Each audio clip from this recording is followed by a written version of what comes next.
Hello, everybody, and welcome. We are at the Black Sea Security Forum, and I'm now joined by a former U.S. ambassador to Ukraine, Ambassador John Herbst. He's also the Senior Director of the Eurasia Center at the Atlantic Council. Ambassador, thank you so much for joining us. Thank you for having me on with you. Yes, now, in Poland, of course, it's a very big subject. President Zelensky's decision to name a special forces unit after the heroes of the insurgent army of Ukraine.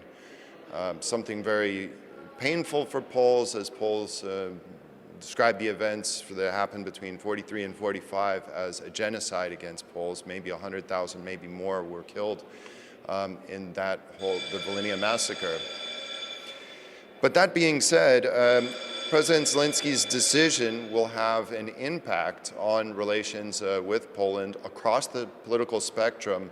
Poles are furious and united on this issue. What are your thoughts on this? Is this a big mistake on Volodymyr Zelensky's behalf? This is a controversial subject, and I will treat it very carefully.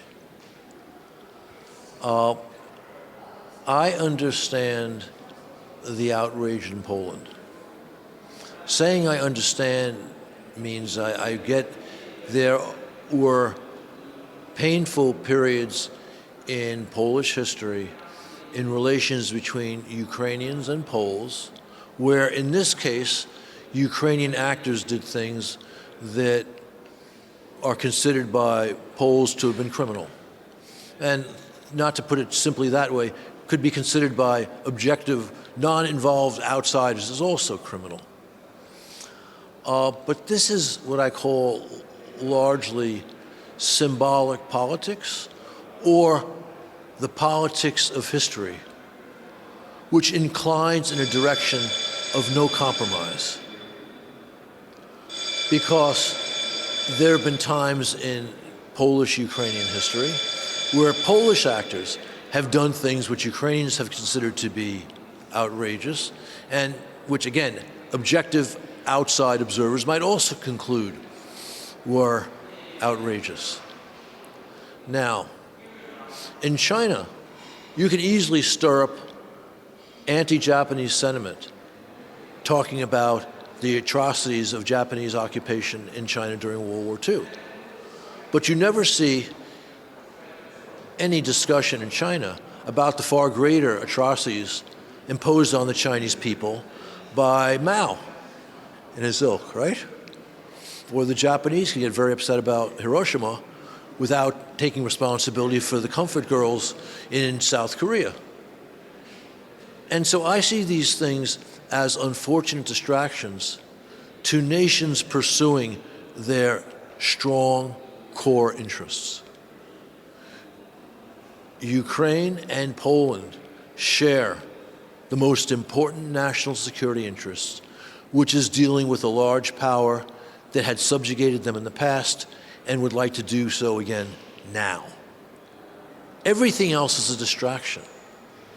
And in any society, there are always going to be hotheads who pursue distractions, who focus on history, and their focus on history may be legitimate. They may have legitimate gripes, but not putting it in the context of, well, maybe the people I am complaining about had legitimate gripes against my side.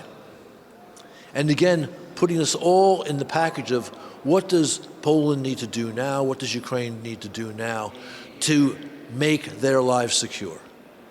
Yes, especially with the threat of Russian neo-imperialism. Yes. Mr. Ambassador, peace talks with the United States have stalled between the trilateral negotiations. Can and should the European Union perhaps fill this void? Can they? Would it be possible? Well, I'll start by saying this is a void not worth filling, and I'll explain that. Okay. Now, again, I left the U.S. State Department in 2010, 16 years ago. So I am not an insider. But it seems clear to me that of the parties involved in the Russian aggression on Ukraine, Only one has offered clear compromise proposals.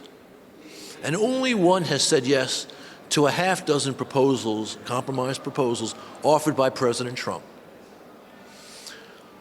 The negotiations, the real negotiations involving changes of position, have only occurred between the United States and Ukraine. Not Ukraine and Russia, not even the US and Russia. Now, it's clear that Kirill Dmitriev whispers sweet nothings into Witkoff's ears. Maybe Putin has done the same with Trump. But we have yet to see a clear Russian proposal laid out. And at times, we hear on background from the administration, the US administration, well, the Russians are willing to settle the war if they are handed Western Donbass, which they've been unable to conquer militarily. But then Lavrov says, oh, well, no, we want everything, including all the way to Moldova, to Transnistria and Moldova. So have those sweet nothings whispered in private and never discussed clearly with the public have any real negotiating value? And even President Trump has said, as his negotiators have said, yes, all that Russia wants is Western Donbass. He said, well, maybe they want the whole thing. Now, he's also said, yes, they just want Western Donbass, but then the next day he'll say, maybe they want the whole thing. There's no indication of any compromise from Moscow at this point.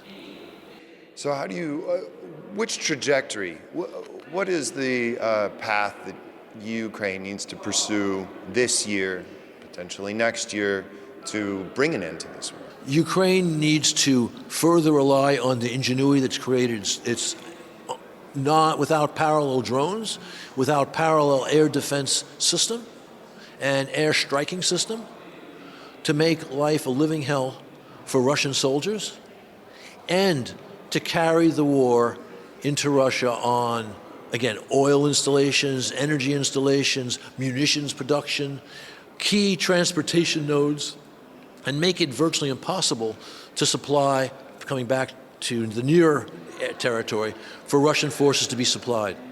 And most important of all, the increasingly potent strikes on the Russian land bridge have to become substantial. If Ukraine can knock out 25, 30 or more % of Russian supplies coming in from the land bridge, Russian troops in mainland south and southeastern Ukraine may have to pull back, and maintaining the Russian Crimea, which is becoming increasingly expensive, becomes through the roof expensive. Well, with that being said, so do you, the Institute for the Study of War has said that they believe that Ukraine now has the initiative with their drone technologies, with the, they've stopped Russia's advance. Right. Do you think that they've turned the corner? Do you think that... Look, turning the corner is not the same as having an advantage, right? Because putting it that way suggests the advantage could slip to the other side. And I do think that's possible, but I think that's not a very high possibility, maybe in the range of 25 or 30%. If you go back to even the period before the big invasion, everyone in the world, all the governments in the West, with the exception of places like Lithuania, maybe Poland, said Russia had an inevitable numerical advantage in men, economic power, military strength, which would lead to them winning relatively easily in Ukraine.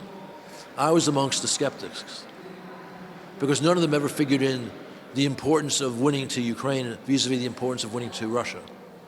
Maybe to Putin it was as important, but to the average Russian, no. And that's always been a key factor, maybe ultimately the most important. And so I go back a year and 2 or 3 months, we were hearing from the consistently wrong experts that Russia's going to ramp up in drone production and overwhelm Ukraine. The common wisdom from 14 months ago looks pretty stupid today. And that's been a constant theme. So that's why I think what we're seeing now will continue. Yes, the Russians may innovate. And you know, when Belousov established Rubicon, that for a period of months was giving Ukraine fits. But you've clearly jumped 2 or 3 steps ahead from there. And the Russians will move forward, but you'll probably be moving forward, what do they say, as a geometric pace as opposed to an arithmetic pace? And finally, here to sum up, someone economically is going to have to continue to support Ukraine. Is Europe that person? Because the United States is no longer supporting Well, this I war. think it's absolutely clear that if with President Trump in the White House, we would not resume aid to Ukraine. It is conceivable if there's a Democrat in the White House in 29, or even a Reagan-style Republican in the White House in 29, which cannot be ruled out, that could change. As long as the know-nothing portion of MAGA world, the portion that doesn't understand that Russia considers us to be its principal adversary, and we need to understand that and make sure Russia loses in Ukraine. As long as folks like that don't have substantial influence, I could see the resumption of aid. But before that, there's something that Europe could do which won't cost Europe a penny, and to move the remaining 210 billion euro of Russian frozen state assets to Ukraine. And for that to happen, I think the key actor is France. Belgium is strongly against, but if the French were strongly in favor, that would not hold. And if the French turn the corner, Japan will turn the corner. And the Brits are kind of there. The Canadians are kind of there. And the Americans now have a very strange position, which would not be easy to defend publicly. So even that, in theory, could change, although I don't see the Trump administration becoming an active player to achieve this objective, but they may stop opposing it. And Europe probably won't want to continue to foot the bill. Well, that's the whole point. Yeah. Especially if this were to happen in the next 6 months, with the Russians facing increasing problems, this says Ukraine's got the economic wherewithal to fight another 4 or 5 years. That could actually be the feather on the camel's back for Putin's regime. Okay, well, still seems we're still a ways away from the end of it. Ambassador John Herbst, thank you so much for talking to us. But sir. we're closer to it now than we were 2 months ago because of Ukraine's success on the battlefield. Let's hope for the initiative. Thank Indeed, you, sir. thank you. And that concludes this discussion here from the Black Sea Security Forum. Thank you for watching, and see you next time. Goodbye.